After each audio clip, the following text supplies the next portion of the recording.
বিসমিল্লাহির রহমানির রহিম। গত টিউটোরিয়ালে আমরা আমাদের এই হেডার সেকশনের এই কন্টেন্টগুলোকে আমরা পজিশন করে নিয়েছিলাম। তো এখন আমরা এই কন্টেন্টগুলোর একটু স্টাইল করব। প্রথমত আমরা এই আইকনের স্টাইলটা আমরা কমপ্লিট করব। তো আমাদের যে মূল সাইট আছে সেই সাইটে দেখেন আমাদের আইকনগুলো এরকম কিছু ডিজাইন আছে, হভারের কিছু ইফেক্ট আছে। তো এই কাজগুলো আমরা এখন করব। তো আমরা সরাসরি আমাদের HTML পেজে চলে যাই। তো আইকনের যে সেকশনটা, এই যে এটা হচ্ছে আমাদের আইকনের সেকশন। তো আইকনের সেকশনে আমাদের ক্লাসগুলো আছে, ক্লাসগুলো হচ্ছে যে সোশ্যাল আইকন র। তো আমি আগে এই ক্লাসগুলোকে আগে সিলেক্টর হিসাবে এখানে নিয়ে নিচ্ছি। তারপরে আছে হচ্ছে যে আমাদের সোশ্যাল আইকন বক্স। তো তাহলে ক্লাসের জন্য ডট, তারপরে সোশ্যাল আইকন বক্স নিয়ে নিলাম। তারপরে দেখেন আমরা যদি আবার এই অ্যাঙ্করকে ধরে কাজ করতে চাই, তাহলে আমাদের একে যদি সিলেক্ট করতে CSS করতে চাই, তাহলে আমাদের যেটা করতে হবে যে এইগুলো যেহেতু আমাদের আছে হচ্ছে যে এই সোশ্যাল আইকন বক্সের ভিতরে, তাহলে সিলেক্টর আমাদের হবে হচ্ছে যে সোশ্যাল আইকন বক্স, তারপরে হচ্ছে যে এই। তো এটাকে বলা হয় ডিসেন্ডিং ওয়েতে সিলেক্টর করা। যেমন ধরুন আমি এখানে সোশ্যাল আইকন বক্স, তারপরে ধরলাম হচ্ছে যে এই। তারপরে আবার যদি আমি এই আই ট্যাগকে ধরে যদি CSS করতে চাই, জাস্ট আমি আগে আমাদের এই সেকশনে যতগুলো সিলেক্টর আছে সেই সিলেক্টরগুলো আগে আমি CSS ফাইলে একটু ধরে নিচ্ছি।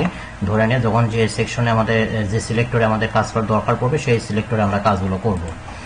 তারপরে ধরুন আমাদের এখানে আই ট্যাগ আছে। তো আই ট্যাগকে ধরে যদি আমি CSS করতে চাই, তাহলে এই যে সোশ্যাল আইকন বক্স, তারপরে হচ্ছে যে এ, আর এর ভিতরে আছে হচ্ছে যে আমাদের আই। তাহলে আমাদের এখানে সিলেক্টরটা হবে এরকম যে সোশ্যাল আইকন বক্স এ, তারপরে হচ্ছে যে আই। তো আমাদের যতগুলো সিলেক্টর ছিল সেই সিলেক্টরগুলো আমরা লিখে নিলাম। এখন আসি, এখন হচ্ছে যে আমাদের এখানে আমরা যেটা করব সেটা হচ্ছে যে, তো এখানে দেখেন আমাদের এই যে এটা যে সোশ্যাল আইকন র যেটা আছে, এটা কিন্তু আমাদের হচ্ছে যে মেন এই সেকশনের মেন ডিপ।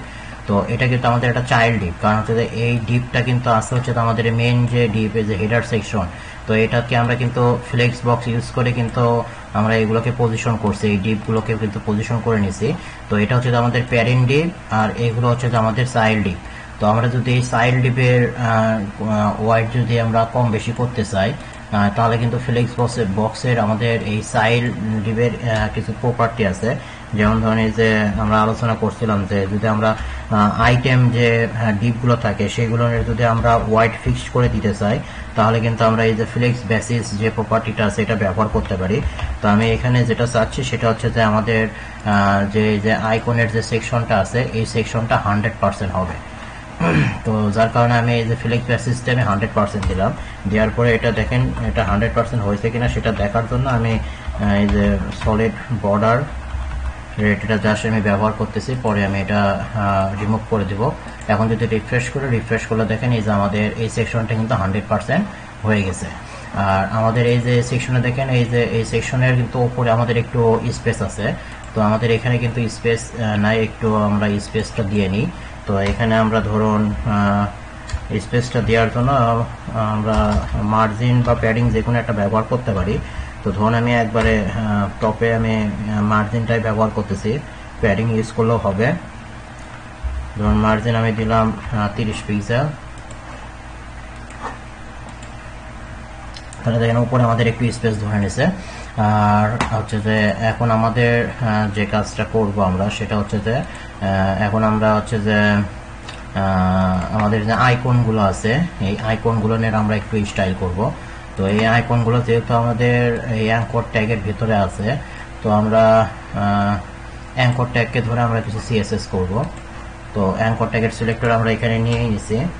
যেমন ধরুন এখানে আমরা জাস্ট অ্যাঙ্কর ট্যাগ কতটুকু এটা জাস্ট দেখার জন্য আমি তো কাজ করার ক্ষেত্রে আপনারা সবসময় একটু আপনার এক্সাম্পলটা দেখার জন্য সবসময় একটু বর্ডারটা ইউজ করে কাজ করবেন। তো দেখেন এই যে এগুলো হচ্ছে আমাদের অ্যাঙ্কর ট্যাগ, বর্ডার আমি দিলাম, এইটুকু অ্যাঙ্কর ট্যাগ ধরে আছে। তো অ্যাঙ্কর ট্যাগ যেহেতু একটা ইনলাইন ট্যাগ, যার কারণে এটার কিন্তু ডিফল্টভাবে কোনো ওয়াইড থাকে না। তো এটার যদি আমরা ওয়াইড ফিক্সড করে দিতে চাই, এই ইনলাইন ট্যাগগুলোর যদি আমরা ওয়াইড ফিক্সড করে দিতে চাই, তাহলে আমাদের এই ইনলাইন ট্যাগগুলোকে ব্লক করে দিয়ে তারপরে ওয়াইড ইউজ করতে হয়। যেমন ধরুন এখন যদি আমি এখানে ওয়াইড ইউজ করি, যে ওয়াইড ধরুন আমি দিলাম যে 30 পিক্সেল, আর হচ্ছে যে হাইট দিলাম 30 পিক্সেল দিয়ে যদি এখন সেভ দিই, দিয়ে যদি এটা রিফ্রেশ করি, রিফ্রেশ করলে দেখেন আমার কিন্তু ওয়াইডটা বাড়েনি, আগে যেরকম ছিল এরকম আছে। তো এই ইনলাইন ট্যাগগুলোর ওয়াইড আপনার কাজ করে না। তো এই ওয়াইডটা কাজ করার জন্য আপনাকে যেটা করতে হবে সেটা হচ্ছে যে ইনলাইন ট্যাগগুলোকে ব্লক করে নিতে হবে। তো ব্লক করার জন্য আমাদের এই যে ডিসপ্লে যে প্রপার্টিটা আছে, এই ডিসপ্লে প্রপার্টিটা ইউজ করে আমরা এখানে বলে দিতে পারি যে ব্লক। তো ডিসপ্লে ব্লক যখন আমরা বলে দেব তখন এই ইনলাইন প্রপার্টিটা ব্লক হয়ে যাবে এবং তখন ব্লক প্রপার্টিটা আপনার ওয়াইডটা ধরবে। এখন দেখেন এই যে ব্লক হয়ে গেছে, এখন কিন্তু ওয়াইডটা ধরছে যে 30 পিক্সেল ওয়াইড আর 30 পিক্সেল হাইট। কিন্তু এখানে প্রবলেম হয়েছে, প্রবলেমটা হচ্ছে যে ব্লক হওয়ার কারণে কিন্তু এই এলিমেন্ট আইকনগুলো কিন্তু নিচে নিচে চলে আসছে। তো আমি চাচ্ছি যে আমাদের ব্লক অবস্থায় মানে ওয়াইডটা ধরার জন্য যেহেতু আমি ব্লক করে দিছি, তো আমি চাচ্ছি যে ওয়াইডটা ধরবে কিন্তু এগুলো এক লাইনেই থাকবে। তো সেই ক্ষেত্রে আমি যেটা করব সেটা হচ্ছে যে এই ডিসপ্লের আরেকটা ভ্যালু আছে, সেটা হচ্ছে যে ইনলাইন ব্লক। তো এই ইনলাইন ব্লক ইউজ করলে ব্লক হয়ে যাবে, ট্যাগটা আপনার ব্লক ট্যাগে পরিণত হবে কিন্তু সেগুলো এক লাইনে থাকবে। এখন যদি এটা সেভ দিই, দেখেন যে আমাদের ব্লক হয়ে গেছে কিন্তু এগুলো আবার এক লাইনে কিন্তু আছে। তো এটা একটু ব্যবহার করবেন। তারপরে ধরুন আমি এই আইকনের একটু সাইজ বেশি করে দিতে চাচ্ছি, যে সাইজ দিলাম ধরুন 18 পিক্সেল। তারপরে ধরুন এই যে আইকনগুলো আমরা হরিজন্টালি এবং ভার্টিক্যালি একটু সেন্টার নিয়ে আসবো। যেমন ধরুন আমি মানে এই যে আইকনটাকে একটু মাঝখানে নিয়ে আসতে চাচ্ছি, তাহলে আমাকে এখানে ব্যবহার করতে হবে হচ্ছে যে টেক্সট অ্যালাইন সেন্টার দিয়ে সেভ দিই। সেভ দেওয়ার পর রিফ্রেশ করলে দেখেন এই যে আইকনগুলো কিন্তু আমাদের সেন্টারে চলে আসছে। কিন্তু এখন কিন্তু এই যে টপ টু বটম কিন্তু আমাদের এটা সেন্টারে আসেনি, এটা তো লেফট টু রাইট আমাদের সেন্টারে আসছে। তো টপ টু বটম সেন্টারে নিয়ে আসতে গেলে আমরা এখানে আরেকটা প্রপার্টি ইউজ করতে পারি, যেটা হচ্ছে যে লাইন হাইট প্রপার্টি একটা আছে। তো এই লাইন হাইট প্রপার্টি মূলত হচ্ছে যে আপনার লাইনের ভিতরে স্পেস তৈরি করে, যেমন ধরুন এই যে এই লাইনগুলোর ভিতরে স্পেস তৈরি করবে। কিন্তু এই লাইন হাইট প্রপার্টি দিয়ে যদি আপনি কোনো প্রপার্টিকে বা এলিমেন্টকে যদি আপনি টপ টু বটম সেন্টারে নিয়ে আসতে চান, তাহলে ওই এলিমেন্টের যে হাইটটা থাকবে আপনাকে লাইন হাইটটাও সেই হাইটের সমপরিমাণ পিক্সেল ইউজ করতে হবে। যেমন ধরুন আমাদের এই যে এটার হাইট আছে 30 পিক্সেল, এখন যদি আমি এখানে যদি লাইন হাইট দিয়ে যদি 30 পিক্সেল দিই, তাহলে দেখেন এই আইকনটা দেখবেন যে টপ টু বটম এই যে সেন্টারে কিন্তু আমাদের চলে আসছে। তারপরে এখানে দেখেন আমাদের এই যে বর্ডার ইউজ করা আছে, আবার বর্ডারটা হচ্ছে যে সার্কেল করা আছে। তো আমরা এখানে যেমন বর্ডার দিই, যে বর্ডার হচ্ছে যে 2 পিক্সেল, এখানে ডটেড বর্ডার ইউজ করা আছে। তো আমি ডটেড দিয়ে একটা কালার ইউজ করতেছি, ধরুন এরকম কালার আমি ইউজ করতেছি। এখানে কালারটা দিলাম, আর হচ্ছে যে এটা অবশ্যই আমাদের বর্ডারটা রেডিয়াস করা আছে।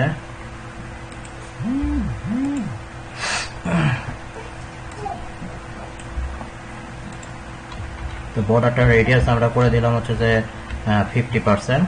এখন এটা সেভ দিই, দেওয়ার পরে যদি রিফ্রেশ করি, এই যে দেখেন আমাদের কিন্তু মোটামুটি কিন্তু এরকম লুক কিন্তু আমাদের চলে আসছে। তো মোটামুটি আমাদের আইকনের ডিজাইনটা আমরা কমপ্লিট করতে পারছি। এখন শুধুমাত্র আমাদের মূল সাইটে দেখেন এই যে হভারের কিছু আমাদের আইকনের উপর যখন আমরা মাউস নিয়ে যাচ্ছি তখন একটা হভারের একটা ইফেক্ট আছে। তো এখন এই ইফেক্টটা আমরা কমপ্লিট করলে আমাদের মোটামুটি আইকনের কাজটা কিন্তু শেষ। আর মাঝখানে এই আইকনগুলোর মাঝখানে একটু আমাদের স্পেস আছে, তো আইকনগুলোর মাঝখানে আমরা একটু স্পেস তৈরি করি। যেমন ধরুন আমি চাচ্ছি যে মার্জিন রাইট দিলাম, মার্জিন রাইট দিয়ে ধরুন আমি দিয়ে দিলাম যে 5 পিক্সেল করে আমি স্পেস দিয়ে দিলাম। তো এটা যেহেতু আমাদের আইকনের বাহিরে, আমাদের বর্ডারের কিন্তু বাহিরে স্পেসটা, তো যার কারণে কিন্তু আমাদের মার্জিনটা ইউজ করতে হবে, প্যাডিংটা না। প্যাডিং ইউজ করলে কিন্তু বর্ডারের ভিতরে আমাদের নিয়ে নেবে। তো এটা আমি আরেকটু বাড়াই, 10 পিক্সেল দিলাম, কারণ বর্ডারের বাইরে আমরা স্পেস চাইলে আমরা মার্জিন ইউজ করবো, আর বর্ডারের ভিতরে স্পেস চাইলে আমরা প্যাডিং ইউজ করব। তো এখন আমরা হভারের ইফেক্টটা আমরা কমপ্লিট করি। তো এই হভারের ইফেক্টটা মূলত হচ্ছে যে কাজ করে হচ্ছে যে আপনি যে সিলেক্টরের উপরে হভার করতে চাচ্ছেন সেই সিলেক্টরের পরে আপনাকে এখানে একটা হভারের একটা সিলেক্টর আছে, সেটা আপনাকে ব্যবহার করতে হবে। যেমন ধরেন আমি এখন এই যে আইকনের যে বক্সটা আছে, এই বক্সের ভিতরে কার্সর নিয়ে গেলেই যাতে আমাদের হভারের ইফেক্টটা হয়, সেই সিলেক্টরটা আমি সিলেক্ট করে হভারের ইফেক্টটা দিব। তো এই যে বর্ডারটা কিন্তু আমরা ইউজ করতে হচ্ছে যে এই যে অ্যাঙ্কর ট্যাগের ভিতরে। তো এখন যদি আমরা হভার করতে চাই তাহলে আমাদের হভারটা করতে হবে এই অ্যাঙ্করের উপরে। তো আপনি যার উপরে হভার করবেন প্রথমত আগে আপনাকে সেই সিলেক্টরটা নিতে হবে। যেমন ধরেন আমি অ্যাঙ্করের উপর হভার করতে চাচ্ছি এই ট্যাগের উপরে, তো আমি এই ট্যাগের সিলেক্টরটা আগে নিয়ে নিলাম। নিয়ে নেওয়ার পরে এখন আমি যেটা করব, এই যে কোলন দিয়ে আমি এখানে বলে দেবো যে হভার দিয়ে সেকেন্ড ব্র্যাকেট শুরু সেকেন্ড ব্র্যাকেট শেষ। তো এটা হচ্ছে যে হভারের সিলেক্টর। হভারের সিলেক্টর করতে গেলে আপনাকে হভার কিওয়ার্ডটা আপনাকে ব্যবহার করতে হবে। আর যে সিলেক্টরের উপর আপনি হভার করবেন প্রথমত আগে সেই সিলেক্টরটা আপনাকে এখানে নিতে হবে। তো এখন এখানে দেখি আমরা হভারের সময় কি কি চেঞ্জ হচ্ছে। যেমন ধরুন আমি এর উপরে যখন হভার করতেছি, দেখুন আমাদের আইকনের কালার আগে ছিল ব্ল্যাকের মতো, এখন হয়ে যাচ্ছে যে হোয়াইট। তারপরে আইকনের ব্যাকগ্রাউন্ডে কোনো কালার ছিল না, এখন কিন্তু ব্যাকগ্রাউন্ডে একটা কালার চলে আসতেছে। আবার আইকনের দেখেন এই যে বর্ডারে ডট ডট ছিল, আর হভারের সময় কিন্তু এই ডট ডট বর্ডারটা আর আমাদের নাই। তো মোটামুটি তিনটা জিনিস আমরা দেখতে পাচ্ছি যে এখানে হভার করলে আমাদের চেঞ্জ হচ্ছে। তো এখন আমরা যেটা করব যে হভারের সময় যে জিনিসগুলো চেঞ্জ হবে সেই জিনিসগুলো আমরা এখানে বলে দেব। যেমন ধরুন আমি আমার হভারের সময় ব্যাকগ্রাউন্ড কালারটা চেঞ্জ হচ্ছে, যার কারণে আমি এখানে ব্যাকগ্রাউন্ড প্রপার্টিটা দিলাম। দিয়ে ব্যাকগ্রাউন্ডের যে কালারটা আছে, এই যে এই কালারটা এই কালারটা আমি এখানে ব্যবহার করলাম, যে ব্যাকগ্রাউন্ড কালার এটা দিলাম। তারপরে হচ্ছে যে আইকনের কালারটা চেঞ্জ হচ্ছে, তো আমি এখানে কালার দিলাম। আগে আইকনের কালার ছিল আমাদের ব্ল্যাকের মতো, তো এখন আমার কালারটা হবে হোয়াইট কালার। তো আমি এখানে হোয়াইট কালার বলে দিলাম। আর চেঞ্জ হচ্ছে যে আমাদের এই যে বর্ডারটা চেঞ্জ হচ্ছে, বর্ডারটা ডটের থেকে কিন্তু এখন সলিড হয়ে যাচ্ছে। তো এখন আমি যেটা করব যে বর্ডারটা আমি বলে দিব যে বর্ডার হচ্ছে যে আমাদের কত ছিল, বর্ডার ছিল আমাদের হচ্ছে যে 2 পিক্সেল, সরি এটা বাদ, বর্ডার ছিল আমাদের 2 পিক্সেল ডটেড, এরকম একটা কালার ছিল। আর এখন আমরা দিয়ে দেবো হচ্ছে যে 2 পিক্সেল সলিড। আর বর্ডারটা দেখেন আমাদের আগে ব্ল্যাকের মতো ছিল, কিন্তু হভার যখন করতেছি তখন কিন্তু ব্যাকগ্রাউন্ডে যে কালার সেই কালারের কিন্তু বর্ডার চলে আসতেছে। তো যার কারণে আমরা বর্ডারের এই ব্যাকগ্রাউন্ডে যে কালার দিছি বর্ডারের কালারটাও আমরা সেম রাখবো। সেভ দিই।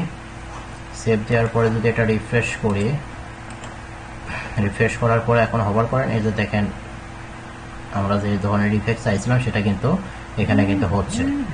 আর এখানে আরেকটা জিনিস দেখেন, এইখানে হভারের ইফেক্টটা খুব স্মুথলি ভাবে হচ্ছে, আর আমার এখানে দেখেন হভারটা খুব দ্রুত হচ্ছে, হভারের ইফেক্টটা খুব দ্রুত হচ্ছে। তো আপনি যদি হভারের ইফেক্টটা যদি খুব স্মুথলি ভাবে ব্যবহার করতে চান তাহলে আপনাকে সিএসএস এর অ্যানিমেশনের একটা প্রপার্টি আছে, ট্রানজিশন। তো এই ট্রানজিশন প্রপার্টিটা ব্যবহার করে আপনাকে এই হভারের ইফেক্টগুলো খুব স্মুথলি ভাবে আপনি কন্ট্রোল করতে পারবেন। তো এখানে ধরুন আমি প্রথমত দিলাম যে অল বলতে আপনার এই হভারের আপনি এই হভার যার উপর হভার করতে চাচ্ছেন এখানে যতগুলো প্রপার্টি আপনি চেঞ্জ করতে চাচ্ছেন, এই যে এখানে যতগুলো প্রপার্টি চেঞ্জ করতে চাচ্ছেন সবগুলো প্রপার্টি উপরে এই স্মুথলি একটা ইফেক্ট চলে আসবে। তারপরে ধরুন আমি এখানে দিলাম যে 5 মিলি সেকেন্ড, মানে আপনার এই যে ইফেক্টটা যে এখন দ্রুত হচ্ছে আমাদের পেজে যে দ্রুত হচ্ছে, এখন এই ইফেক্টটা আপনার 5 মিলি সেকেন্ড ধরে ইফেক্টটা একটু স্মুথলি আকারে হবে। বা আপনি যদি এটা যদি বেশি দেন, যেমন ধরেন আমি 9 দিয়ে দিলাম, দিয়ে আর এখানে এই স্মুথলি হওয়ার জন্য এখানে আরেকটা আপনাকে অপশন দিতে হবে, এই ট্রানজিশনের একটা ভ্যালু আছে ইজ ভ্যালু, এটা আমরা ব্যবহার করলাম।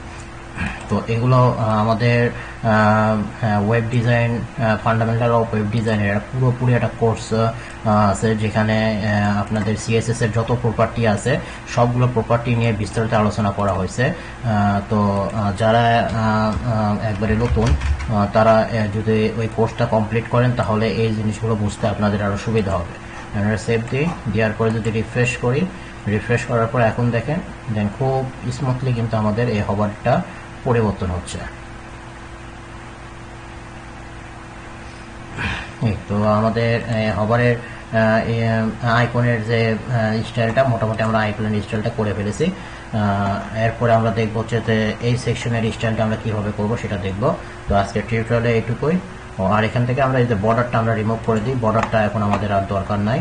বর্ডারটা আমরা ব্যবহার করছিলাম এখানে, আর এখানে আমাদের আরেকটা বর্ডার ব্যবহার করা আছে এই যে কন্টেইনারে। আচ্ছা, কন্টেইনারের বর্ডারটা থাকে, এটা পরে রিমুভ করব আমি। যে বর্ডারটা আমাদের রিমুভ হয়ে গেল, এখন এই যে স্মুথলি ইফেক্টটা আমাদের আছে। তো আজকের টিউটোরিয়ালে এইটুকুই, ধন্যবাদ।